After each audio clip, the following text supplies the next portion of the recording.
Hey guys, welcome to my channel. Gagawa tayo ng quick video, no? Ayaw ni YouTube ng mga ganito. So, kukwento ko na lang. Hindi pwedeng ipakita ko paano gagawin. By the way, do this at your own risk. Hindi ako gunsmith, no? Ano lang ako, gun enthusiast. Air gun enthusiast also. So, this is a CO2 revolver, Black Ops na revolver. Black Ops Exterminator yata ang original na pangalan nito. Pero nung binuksan ko, first time kong buksan to, pare-pares lang siya ng iba't ibang brands. Like malamang, ito pares din to, Gamo PR776. Yan, PR776 ng Gamo. By the way, if YouTube is watching, nothing is for sale in this post. No, nakaka-intimidate pag nasira yung airgun nyo. Yun ang ayaw ko sa CO2 eh. Usually yung kalaban ng CO2 na airgun is leak, singaw. Yun ang kalaban nun. So pag singaw, usually O-ring, no? Kasi O-ring is goma, no? Pag natutuyo, hindi nalalagyan ng oil, natutuyo, nagbabakbak, sisingaw na. So sabi ko nga, nung binuksan ko to, parang parehas to sa iba. Pare-parehas lang yata yung mechanism.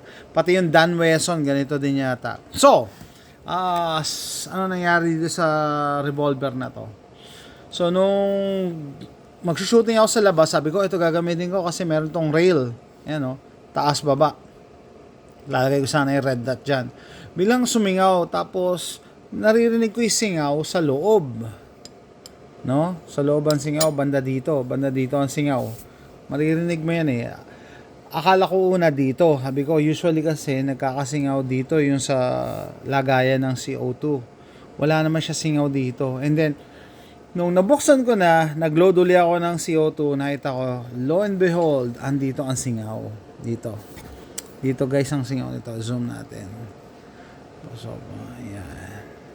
Dito ang singaw dito. To. Yan.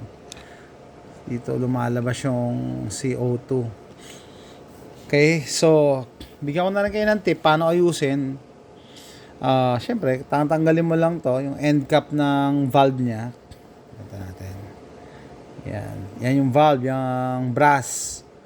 No, ikutin mo yan counterclockwise, matatanggal mo yan, tapos lalagyan mo ng technically, in theory, ganun yun.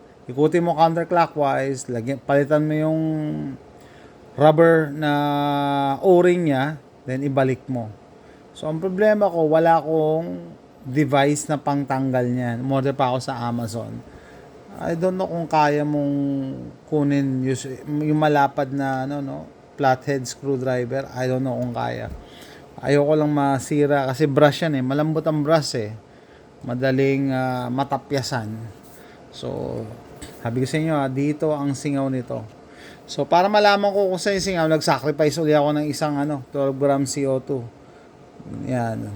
Nag-sacrifice ako. So, ginawa ko, order na ako sa Amazon, yung device na pangtanggal niyan. Yun din yata yung ginagamit sa mga airsoft. Para mapihit mo lang ng maayos. Palitan ng O-ring, put everything back together. Pero may bonus pa eh. May bonus guys kasi nakita ko yung yung firing pin, hammer spring mechanism niya similar sa mga totoong FA. Parehas. Okay, so ang plano ko dito, hindi ko na rin pwede ipakita, ayaw ni YouTube ng mga ganong videos eh. Dadagdagan ko ng spring tension tong hammer spring niya. Dadagdagan ko. Siyempre, mas malakas ang palo ng hammer. Dito, yan yung pinapalo nyo. Yan mas malakas ang palo niyan.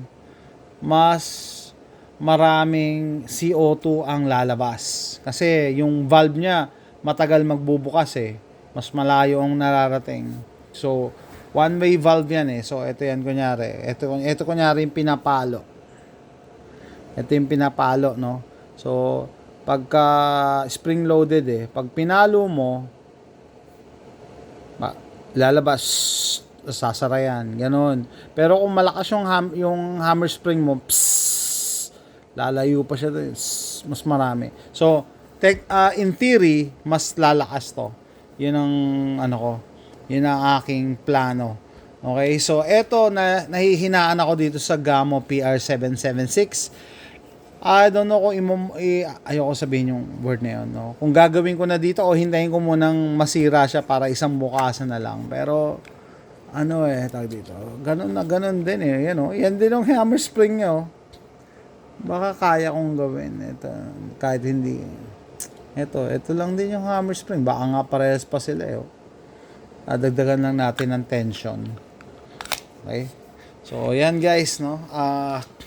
Sinishare ko lang sa inyo ano pinagkakabalaan ko lang. Hindi ko na nga ito niligpit para hindi ko makakalimutan yung mga parts saka para walang mawala. Iniwan ko lang dito sa sopa. Yan, 2 days delivery yung pyesa na magtatanggal dyan Abangan ko today. Ngayon daw ang delivery. Pag-deliver na pagka-deliver, gagamitin ko, ayusin ko, ibalik ko. Ang susunod na makita yung video dito ng Black Ops Exterminator is shooting video na. Tingnan natin. So, ayan guys. Happy weekend. Bukas may live stream kami. See you tomorrow. Bye.